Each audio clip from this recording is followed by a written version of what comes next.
Welcome to Interpreting Asia, Interpreting Europe. This programme looks at two aspects of liaison interpreting: concentration and memory. An interpreter has to focus on what is happening and has to correctly remember details. In our drama for this programme, a European businessman is about to arrange some social events for his visitors. He has a good interpreter, and it seems that nothing can go wrong. But what happens if the interpreter is distracted? Is it possible to interpret one conversation and focus on something else at the same time? Let's see what happens. Well, that was an excellent day. Công việc hôm nay đã xong, tuyệt vời. Thế kế hoạch ngày mai thế nào? Yes, what about plan for tomorrow? Well, we're ahead of schedule, so I thought maybe you and your team might like a day off and do some sightseeing. Công việc đã xong sớm hơn là dự kiến, cho nên tôi nghĩ là quý vị có thể có một ngày dư ra để đi tham quan mọi nơi. Thế thì hay quá. Last year we took our Vietnamese guests to a place called Greenwich, which is on the River Thames. It's where the famous Maritime Museum is, and of course very famous for Greenwich Mean Time. In Greenwich you can have one foot in the Eastern Hemisphere and one foot in the West. Năm ngoái tôi có đưa một số quý khách Việt Nam của tôi đi cái khu vực Greenwich. Anh đang ở đâu đấy? Họ ở đấy tham quan cái chỗ thuyền Cutty Shark, với lại có thể một chân đạp ở bán cầu Đông và một chân em không biết. Chắc hôm nay em không đi. đặt ở bán cầu Tây. Em chỉ ở nhà thôi. Greenwich. Nghe nói ở đó có nhà bảo tàng hàng hải rất nổi tiếng. Greenwich. I heard that there is a famous maritime museum there. That's right. So what we'll do is we'll pick you up at 8:30 a.m. sharp from the side entrance of the Metropole Hotel. Thế à? Chúng tôi bố trí có xe đón quý vị vào 8 giờ 30 phút ở cái hotel Metropole Hotel đó đấy. And we'll take you to the center of London, which is Westminster, and there you'll catch a boat to Greenwich, and you will see some historical sites like London Bridge, Tower of London, Tate Modern, Canary Wharf. Xe đó sẽ đưa quý vị đến trung tâm London, chỗ gọi là Westminster, chỗ đó là những cái khu vực lịch sử, có nhiều cái chỗ hay ở đấy, và nó có cái viện triển lãm tranh dầu Tate ở đó đấy. And when you get to Greenwich, you'll go on the Cutty Sark, which is a very famous boat, which is excuse me, you're catching this. Yes, the Cutty Shark. Yeah, Cutty Sark. And we've booked a restaurant for you, Fagan's, at 1:30 for 7, which is the corner of Blackheath and East End Lane. Sau đó thì chúng tôi sẽ đưa quý vị đến xuống dưới Greenwich. Ở đấy thì quý vị có thể lên tham quan chiếc thuyền cướp Cutty Shark. Rồi đó chúng tôi đã đặt một bàn cho 7 người ở cái khách sạn Quay House ở góc phố Blackheath với lại đường Waterloo gì đó. Ngày mai trời đẹp thì sẽ đi nhé. You can see that even the smallest distraction can affect the interpreter. This is especially true in a public space, such as a hotel lobby, where this dialogue is taking place. The interpreter doesn't concentrate on the conversation and begins to make mistakes. The problem starts with the mobile phone ringing. Let's see that again.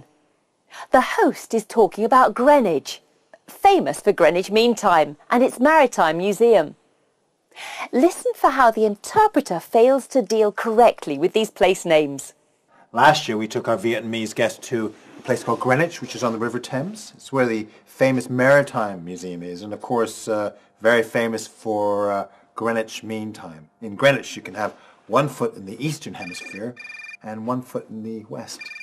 Năm ngoái tôi có đưa một số quý khách Việt Nam của tôi đi cái khu vực Greenwich. Anh đang ở đâu đấy?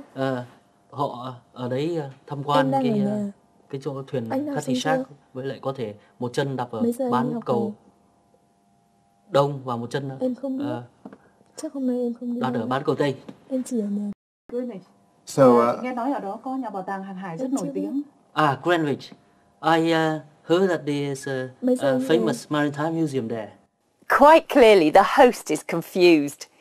He has already mentioned the Maritime Museum, but it seems that the guest is talking about it for the first time.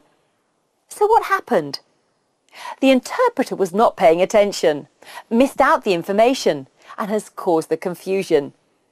And there's more. Because the interpreter is distracted, he makes serious errors concerning the arrangements for lunch. Listen carefully. And when you get to Greenwich, you'll go on the Cutty Sark, which is a very famous boat, which is... excuse me, you're catching this. Oh, yeah, yes, the Cutty Sark. Yeah, Cutty Sark.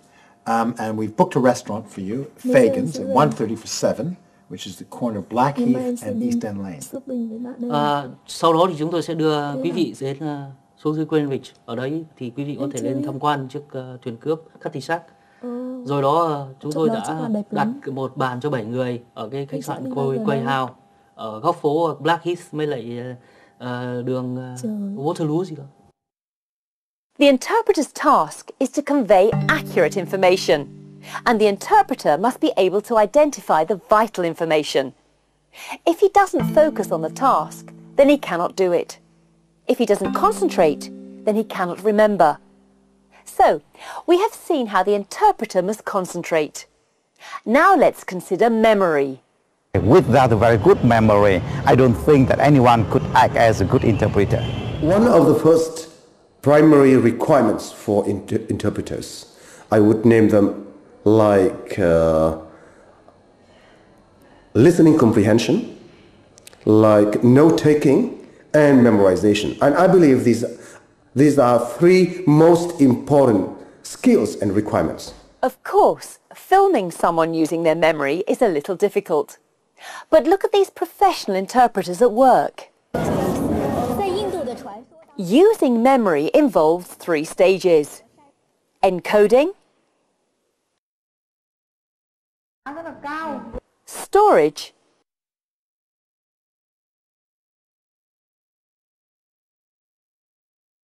and retrieval.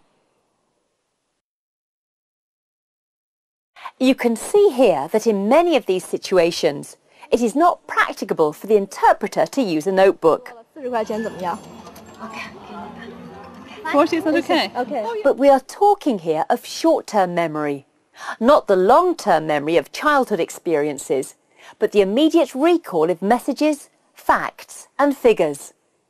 Listen to the experts. To a lay person, an interpreter's ability to remember large chunks of information and details may seem amazing. Though interpreters may not have a better memory than those who don't interpret, they certainly know how to use their short-term memory more efficiently than others. So for me, immediate memorization is extremely important, particularly in the context, number 1, you are unable to take notes because you are not prepared for that. Number 2, the speaker speaks either very fast, that does not allow you to take note. Or number 3, the circumstances there will not allow you to take note, although you have to stand, although you're in a corner, you cannot write down, or a lot of, subjective circumstances under which you are unable to take any note at all. Memory skills are among the most important abilities that differentiate an interpreter from a bilingual who doesn't interpret. The fact that we can easily remember the contents of a 2-hour movie but cannot remember what has been said shows that it is easier to remember meaning, and meaning is the focus of memory in interpreting. Now, not everybody has a good memory, but fortunately you can train your memory, and part of the preparations to be a successful liaison interpreter involves training your memory. Memory needs training, and then in training the memory for the interpreters, you've got to do a lot of exercises. The purpose of memory training is to remember more and for longer, so as to expand the limitations of short-term memory, or STM. While it would be unlikely that anyone could enlarge their STM capacity significantly over a short period of time, it is possible to help trainees organize information better, enabling them to store more information and remember it for longer. Since the time when we were the students, we often practice to train our memory by reading the passage in our mother tongues, Vietnamese of course, and in English. And the passage at first was around, just say, 50 words, and then we read the longer and the longer passage, 100, 150, 200, and even we read the passage as long as 400 words or more. One effective way of training students to organize the information better is to do logical analysis of the passages heard. Usually we start with short, well-organized and logically structured passages and ask the students to give the information back once they've heard it. We focus first on the gist of the whole passage and the links within it. By remembering the keywords and the logical links, interpreters can recall what was said in the original speech, and the detailed recording can be emphasized at a later stage of training. The passages used gradually become longer and less well organized, more representative of the kinds of speech most interpreters need to deal with in the course of their work. Well, students can always train themselves to have a good short-term memory. For example, they can just follow TV or radio programs to do the shadowing exercises by themselves. They just follow the speaker of TV or radio, and they repeat the same thing of the speaker in order to get good short-term memory. The interpreter uses various techniques to help and improve memory. Categorization, generalization, comparison, and mnemonics.